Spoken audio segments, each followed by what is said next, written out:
आदि और अंत का वो शाश्वत सत्य है जिसमें महाकाल सृजन भी है और संहार भी। प्रकाश, ध्वनि और दृश्यों के संगम से महाकाल की सर्वशक्तिमान उपस्थिति।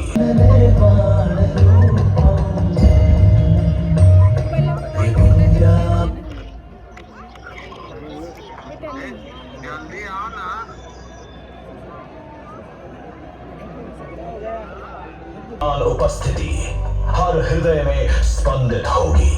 आपसे निवेदन है कि अपने सेल फोन्स को साइलेंट मोड या फिर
शिव स्वयं उसके घर लिंग के रूप में प्रकट हुए। इस बालक की भक्ति से प्रभावित होकर चंद्रसेन सहित अन्य राजा भी वहां पहुंचे, जहां स्वयं भगवान हनुमान ने भी दर्शन देकर उद्घोष किया कि इसी वंश में नंद जन्म लेंगे, जिनके पुत्र होंगे विष्णु भगवान के अवतार श्री कृष्ण। ये परंपरा न केवल बाल भक्ति की प्रतीक है, बल्कि गुरु शिष्य परंपरा, तांत्रिक साधनाओं और ब्रह्म पूजन की विधियों से भी जुड़ी है। मंदिर परिसर में स्थित एक छोटा मंदिर श्री गोपूपालेश्वर महादेव मंदिर आज भी इस घटना की स्मृति को संजोए हुए है। महाकाल जो हर परमाणु और कोशिका में है, हर पल हर क्षण में। महाकाल जो है इस महानगर उज्जैन और नदी क्षिप्रा के कण कण में। आइए सुने उसी पावन नदी क्षिप्रा से महादेव की अद्भुत गाथा।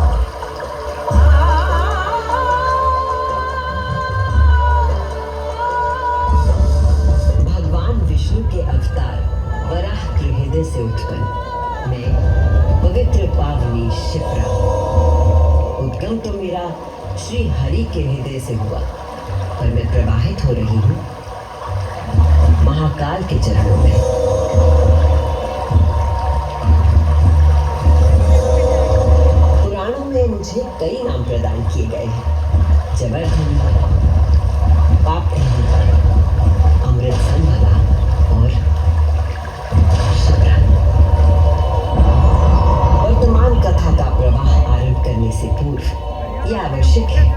कि मैं आप सभी को अपने उद्गम की उस दिव्य गाथा से अवगत कराऊं, जिसे जानकर आप अचंभित हो जाओगे। मेरा उद्गम ऋषि अत्रि से जुड़ा है,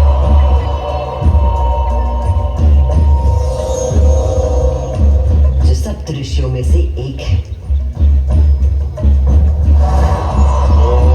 जब ऋषि अत्रि ने उज्जैन में 3000 वर्षों की कठोर तपस्या पूरी की और अपनी आंखें खोली, तो उन्होंने देखा कि उनके शरीर से 2 महान प्रकाश धाराएं निकल रही थी। पहली धारा आकाश की ओर गई और कहा जाता है कि वो चंद्रमा में परिवर्तित हो गई।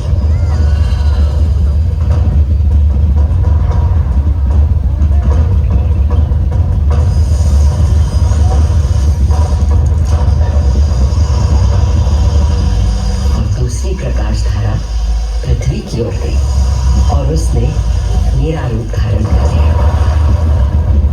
और उस प्राचीन काल से बहती आ रही हूं मैं, इतिहास, आध्यात्मिकता, दिव्यता की कहानियां अपने साथ लेकर। कहानियां महाकाल की, जो विश्व का आदि और अंत है, जीवन का आरंभ और समापन जिनकी इच्छा से होता है, जो इस विश्व की निस्तब्धता और ध्वनि दोनों है।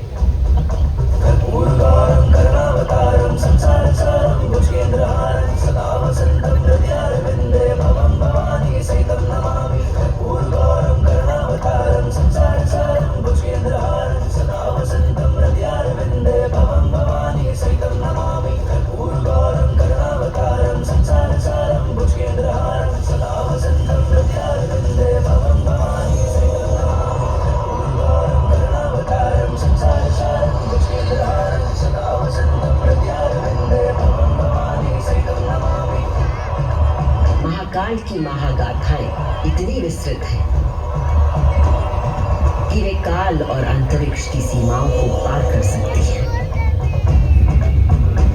और आज मैं आपको इन कथाओं का केवल एक संक्षिप्त अंश प्रस्तुत करूंगी, केवल कुछ चुनिंदा मोती। समस्त सृष्टि महाकाल की अद्वितीय चेतना का संचार है, परंतु जिसके हृदय में स्वयं महाकाल की दिव्य चेतना प्रवाहित होती है, वही है मेरे तट पर स्थित उज्जैनी। स्कंद पुराण में अवंती खंड के अनुसार अवंतिका यानी उज्जैन में सप्त सागर के अस्तित्व के बारे में बताया गया है, जिनमें से एक है रुद्र सागर।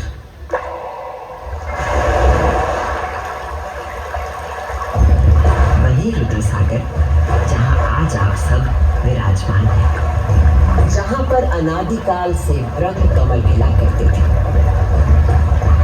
जहां भगवान शिव स्वयं अपने गले में धारण मुंडों की माला का प्रक्षालन करते थे। पौराणिक प्रमाणों में मिलता है कि यदि कोई व्यक्ति अनजाने में भी इस जल का स्पर्श करता है तो 7 कुल का उद्धार हो जाता है। संतजन को मोक्ष और जीव को अकाल मृत्यु से त्राण देने हेतु अवंतिकापुरी में अवतरित देवाधिदेव महाकालेश्वर को मैं कृतज्ञ वंदना करती हूँ।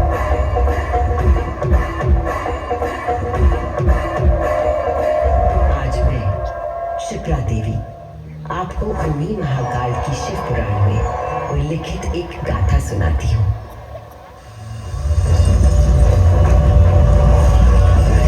ब्रह्मांड के इतिहास में हमारी आकाश गंगा में भगवान ब्रह्मा और भगवान विष्णु के बीच श्रेष्ठता को लेकर प्रचंड विवाद हुआ।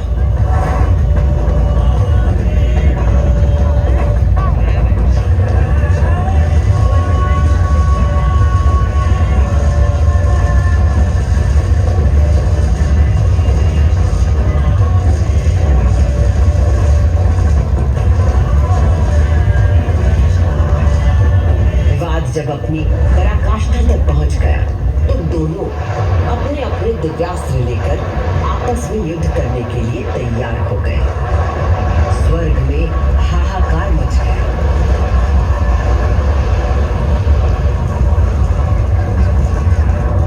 दिव्यास्त्र चलने से संपूर्ण जगत पर प्रलय का आना निश्चित था।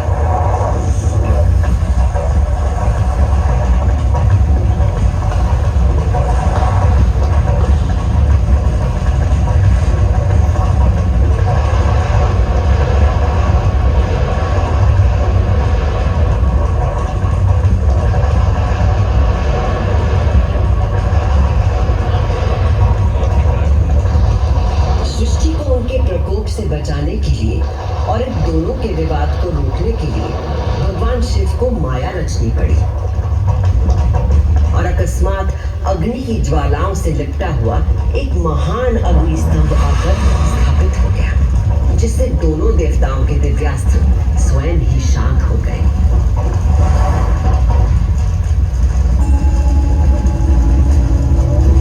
एक ऐसा अग्नि स्तंभ जिसका ना कोई आदि था न अंत था। दोनों देवों ने अनुभूत किया कि स्तंभ के पीछे निसंदेह कोई अद्वितीय अलौकिक शक्ति निहित है। वे दोनों बोल उठे, हे महाप्रभु, आप हमें अपने यथार्थ रूप के दर्शन कराइए। तब उस स्तंभ से महादेव स्वयं प्रकट हुए।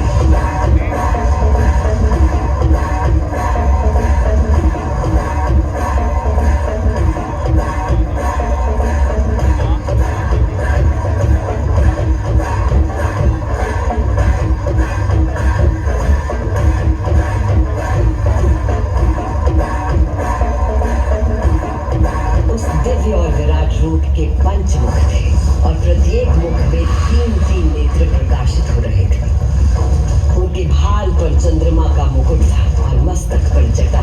उनका कंठ नीला था और उनकी 10 भुजाएं थी।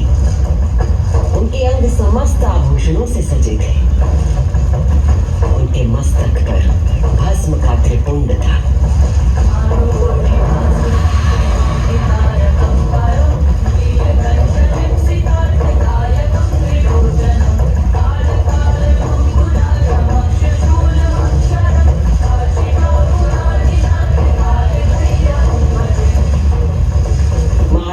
ब्रह्मा और विष्णु से कहा, सर्वश्रेष्ठ ब्रह्मा जी, आप मेरी आज्ञा से सृष्टि की रचना करें। और सर्वश्रेष्ठ विष्णु जी, आप चर अजर जगत का पालन करें। मैं ही सृष्टि का पालन करने वाला और मैं ही सृष्टि का संहार करने वाला हूँ।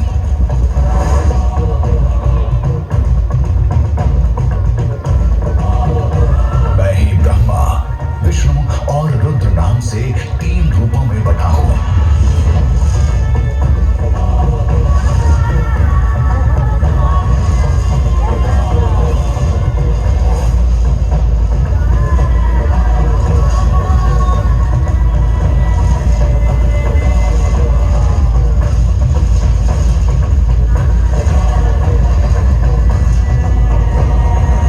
ये कहकर भगवान शिव स्वयं पृथ्वी पर लिंग के रूप में स्थापित हो गए।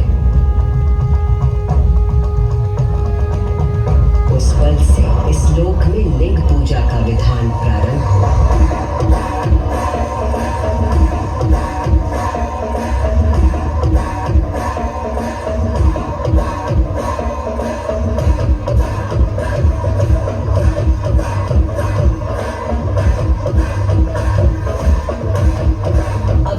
सुनी वो गाथा कि किस प्रकार भगवान शिव ने लिंग का रूप धारण किया। अब मैं सुनाती हूँ उज्जैन में महाकालेश्वर के प्रकट होने की कथा। उज्जैन नगरी में नित्य वेदों का अध्ययन करने वाले एक ब्राह्मण देवता रहते थे। उनका नाम वेदप्रिय था। वेदप्रिय प्रतिदिन पार्थिव शिवलिंग बनाकर उसकी पूजा करते थे।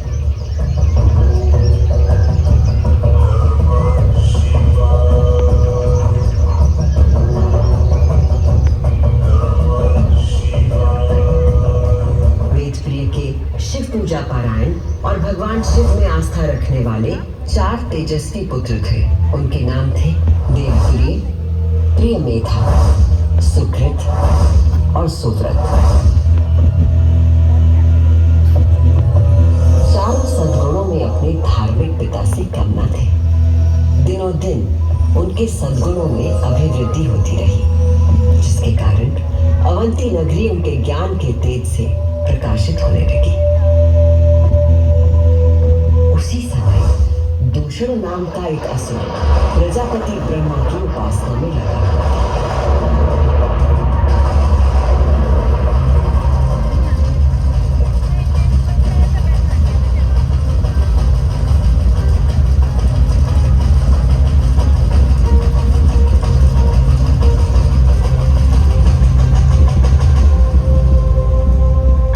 ब्रह्मा जी से अजय होने का वर पाकर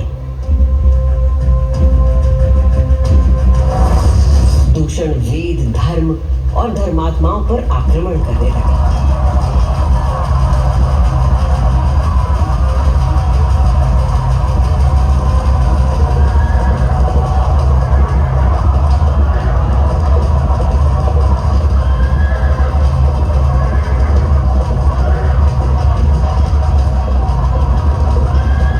अत्याचारों की पराकाष्ठा पर पहुंचते हुए उसने उज्जैनी पर हमला करने का दुस्साहस किया।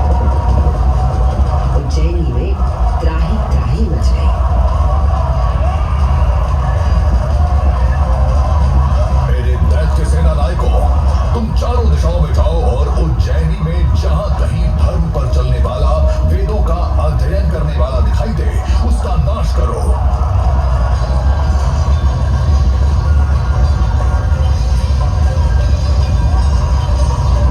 असुर से यदि कोई भयभीत नहीं था तो वो थे वेद प्रिय के चारों शिव भक्त पुत्र। नगर को भयाक्रांत देख उन चारों ने उज्जैनी के नागरिकों को आश्वासन दिया। उज्जैनी के नागरिकों, आप सभी अपने भक्तों पर सदा कृपा करने वाले भगवान शंकर पर विश्वास रखें और उनका ध्यान करें। भगवान सबकी रक्षा करेंगे।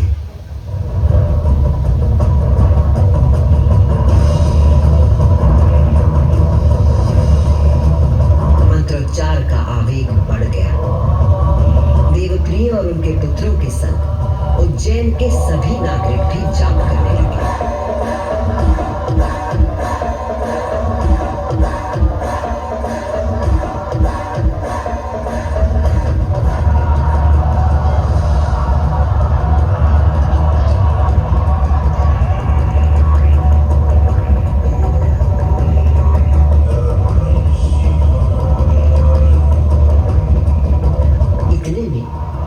दूषण अपनी सेना के साथ वहां पहुंच गया और उसने वेदप्रिय के पुत्रों को देख अपने सैनिकों को आज्ञा दी।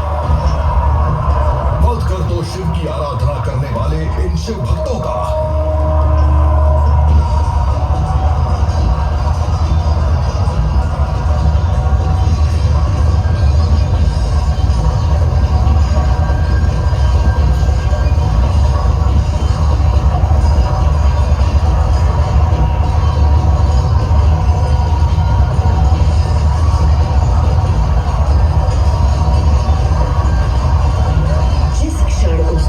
असुर दूषण ने उन निर्दोष व्यक्तियों की हत्या का आदेश दिया। उसी क्षण पूजा किए जा रहे पार्थिव शिवलिंग के स्थान पर भयंकर विस्फोट के साथ एक गर्त हो गया और उस गर्त से घोर गर्जना कर प्रकट हुए महाकाल।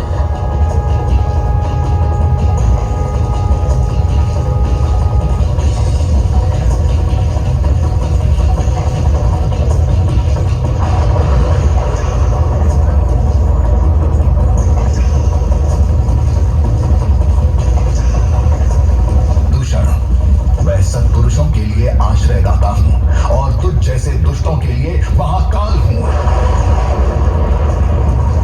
ये शिव का वो रूप था जो काल के परे था, जो संहार करता भी था और सृजन करता भी। महाकाल के प्रकोप से दूषण का नाश हुआ और उज्जैन में एक बार फिर से शांति स्थापित हो गई।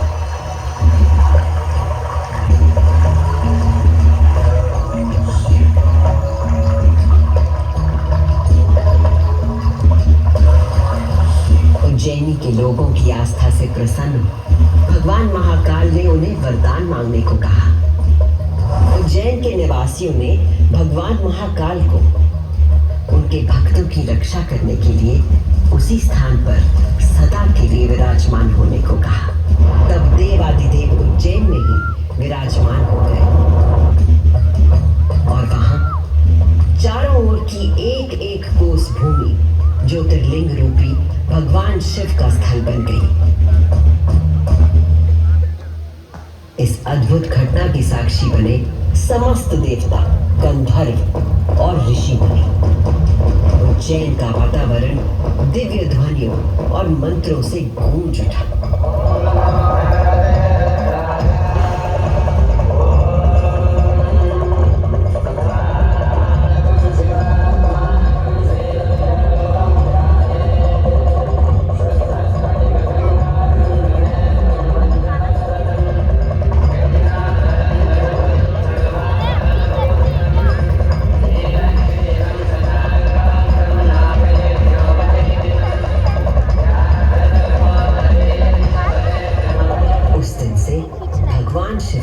महाकालेश्वर के रूप में भूतल पर अपनी प्रतिष्ठा प्राप्त की और ये स्थान श्रद्धालुओं के लिए तीर्थ स्थल बन गया।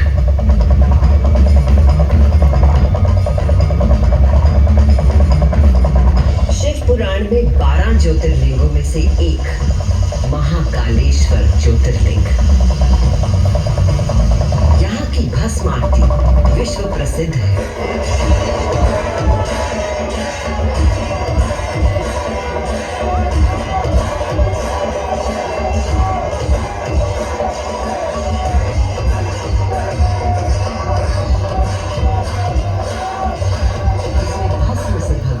श्रृंगार किया जाता है क्योंकि महाकाल की तरह भस्म अविनाशी और अपरिवर्तनीय होता है। इस आरती की शक्ति और महिमा ऐसी है कि भक्तों के सारे पाप समाप्त हो जाते हैं। केवल इतना ही नहीं, उज्जैन वो नगरी है जहां मानव शरीर पूरे ब्रह्मांड के साथ सामंजस्य स्थापित करता है।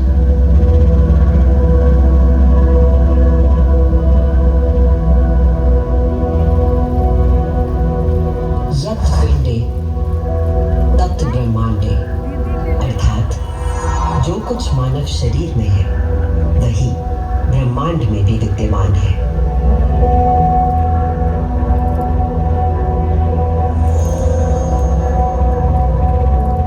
ब्रह्मांड के सृजनकर्ता महाकाल के आशीर्वाद से मैं शिप्रा आपको उज्जैन तथा महाकाल की शक्ति, भक्ति और मुक्ति की गाथाएं सुनाती रहूंगी। काल का प्रवाह अनंत है, इसलिए जब तक महाकाल है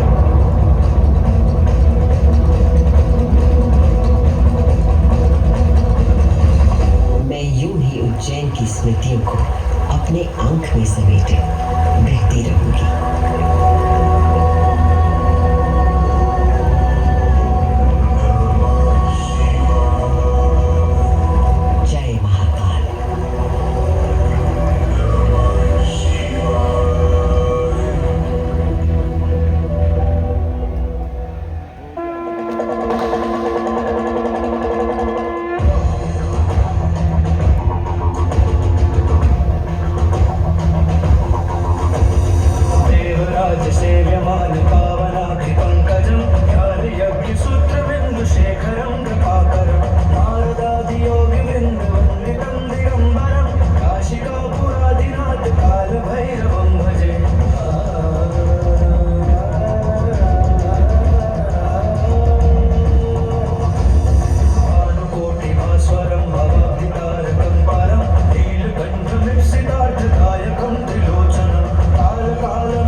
अक्षरं निरा